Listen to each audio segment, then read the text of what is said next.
Holy Santa Claus, S-H-I-T, aka Patters, we're back, and we have a proclamation from the other guy. Yes, the other guy from Cartoonist Kayfake. That's what we're calling him now. We have a proclamation, and we deserve a drink for it. Let me grab something before we take a swig right here. The greatest Hulk story, the greatest Hulk publication, the greatest Hulk anything ever of all time. Now, let's put that thumbnail up right there. This thumbnail right there. It got to me. It shook my brain. It rattled my senses because what are we doing? Are we trolling guys like Doomcock, who's been right in the if you want to call it the culture war? Doomcock has been right, and we know the bestest ever, right? Because this is a way to troll some of the SJWs, and a lot of it rings true. And he says the bestest ever. And here we go. We have Cartoonist Kayfake making the proclamation on top of their high horse, on the pinnacle, on the echelon, on the paramount, looking down at the little bugs like us. Telling, I mean, we don't know any better. We don't know any better. We must be told what is a good Hulk story. No idea that most of what we see in here, it's just like traced reproduction. I did a live stream when this sucker dropped. And I did like a follow-up video where I clipped some of the live stream because I wanted to document my first impressions of Hulk grain design. Now, the video connected to this thumbnail, I give it some credit because they kind of define what grain design is, and it's almost like a bibliography of all the material Wikipedia already tells us. So grain design is a bibliography. It's not this like tapestry where we connect the dots on even like bits of continuity that really don't exist, and other pieces that aren't connected, we connect them. That to me is grain design. That's the requirement. You're supposed to lay it all out and show people how it's all chained together. But no, Cartoonist Kayfabe, they want to install more of that fear-mongering in this video. It is unbelievable that they go as hard into pumping up a cut and paste job as Hulk grain design is, and I am sorry. I can't deal with it anymore. Guys, let's hit that drawing table real quick, because I'm not even joking. What I'm about to show you, I randomly pulled. Here we go. Alright, AKAPAD. The proof is in the pudding. Now look, I'm not going to go into every single one of these issues, what makes the issues great or the runs good. We're quickly just showcasing and just building the case and building the argument that Cartoonist Kayfake is out of their minds. They have lost their grip on reality, and well, that's why we read comics, to escape reality.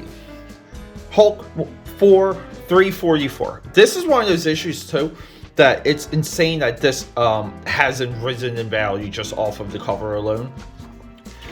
Just flip through it. I mean, we're like kind of, look, check this out. Todd McFarlane drawing RoboCop. But we're like smack into, I wouldn't say smack middle, but it's not exactly smack middle, but we're in the Peter David era, and they kind of go back into Hulk being a monster, Hulk at night, Hulk kind of going into caves. Now, I always reference the Ang Lee movie because I like to say that the Ang Lee movie borrows so much from the Peter David run. But here, I mean, we have just a visual delight. The captions are immaculate.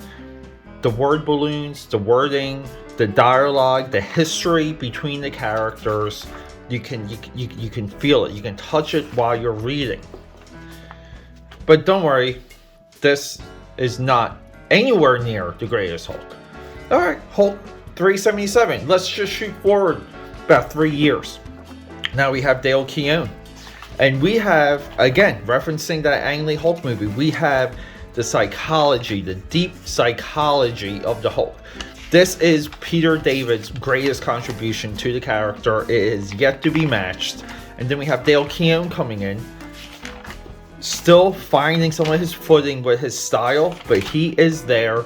Dale Keown is who I consider to be the greatest Hulk artist, and he's rocking and rolling, and I love the creature design in this. The transformation at the end is awesome. We have one of the great Hulk shots of all time. I mean, already uses clip art within this issue.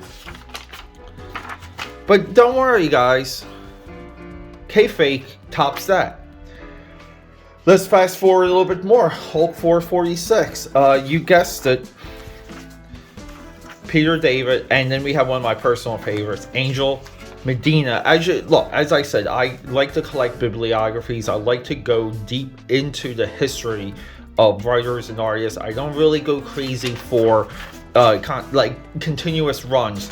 Angel Medina is definitely one of my guys that I absolutely love. But this issue here, got this in the dollar bin. But don't worry. Kayfake beats the hell out of this issue of Hulk. I mean, it just shatters it. What a piece of garbage we have here, everyone. What a piece of garbage. Okay. Next issue, Hulk 447. Peter David ushers in Mike Donato Jr. For me, this was his issue. This was like his time, his landmark, his landing. You know, he was around for a while before this, but you know, we get nothing here. We just get a bunch of dumb, boring Marvel's comics. We got awful writing by Peter David, who I mean, again, all-time shot here. Clipped art to hell, copy to hell. But don't you worry. This is nothing compared to Cartoonist Kayfake. And I bought this one, again, dollar bin or 50-cent bin. Jason Aaron, Mark Silvestri. I'm not familiar with this at all. Now, I read this for a Mark Silvestri video that I have yet to do. I wanted to chart what Mark Silvestri kind of worked on, because a lot of people seem to be talking about him now because of that new Batman book, which is phenomenal, by the way. But if we flip through this, I mean, we get Mark Silvestri with the help of Top Cow Studios, or the Top Cow production company. But we get enough of Mark Silvestri here. We get enough of him.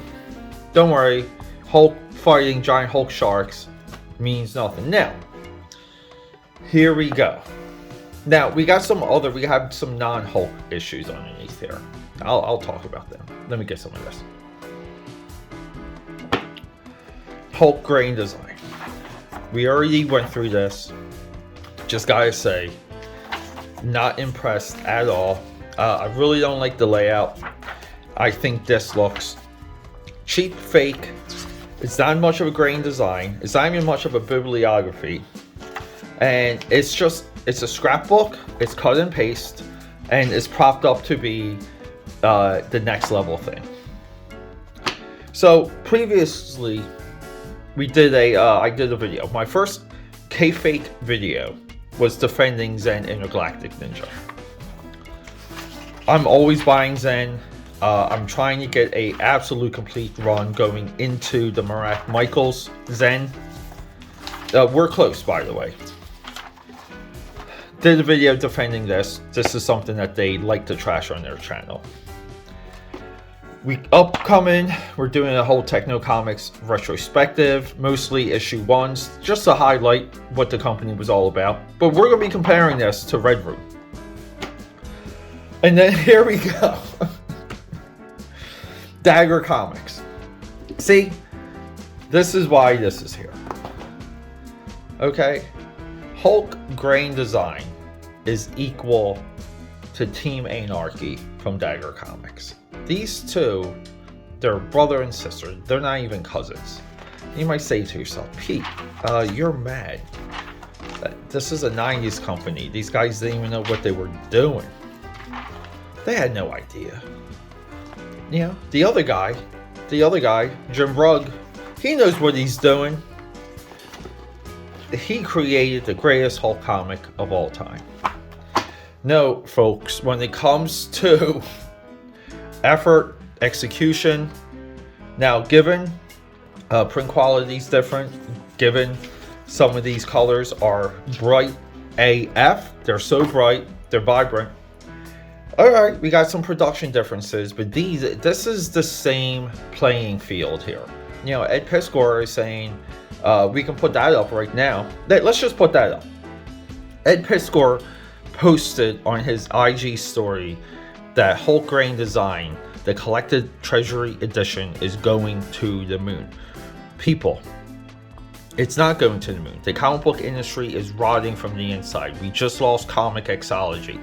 Every single week now, more comic shops seem to be closing. Major legacy comic shops are in trouble. None of these issues are being addressed, but we are to believe it's propaganda at this point that this post means anything. The reality of it, it means nothing. It's a lie, it's a trick, and you don't be duped.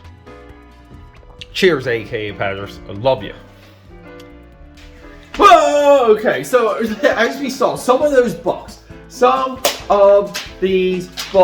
I randomly pulled.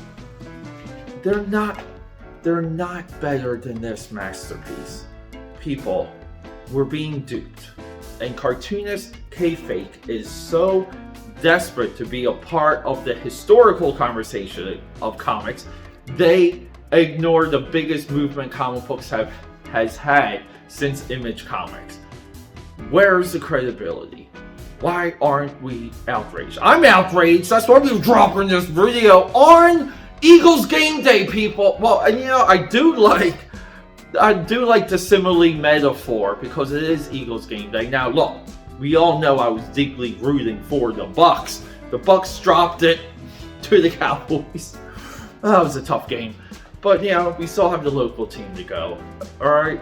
So look, people, I'm not saying, I'll say it again, Cartoonist Kayfake, they do contribute. Cartoonist Kayfake they just dropped a video today. They only pump up creators that kind of suck them off a little, that almost like emulate this attitude of, we'll call it Xerox comics, xerography, okay? I mean, that xerography almost destroyed Disney, but that's a whole other conversation. Probably, maybe a video worthy of 0 views. I'm going on the rant here. What am I even talking about? But no, but the point though, the point is that Cartoonist Kayfake is expecting us to completely drop our expectations and our taste level down to 0. That's their end game. They're trying to dilute it and control the conversation so that their work, which is, compared to everything I just showed you, subpar. They don't even try. I really feel like they don't try. But people, that doesn't mean they don't have a couple good tidbits here and there, and they don't bring attention to things that normally don't get attention. Usefulness. Anyway, Peter A. DeLuca here, AKAPAD, known as the Eclectic One. That's right, all throughout that town they call me the Eclectic One. I walk down the street, they yell it. Can we go? Oh, I'm excited.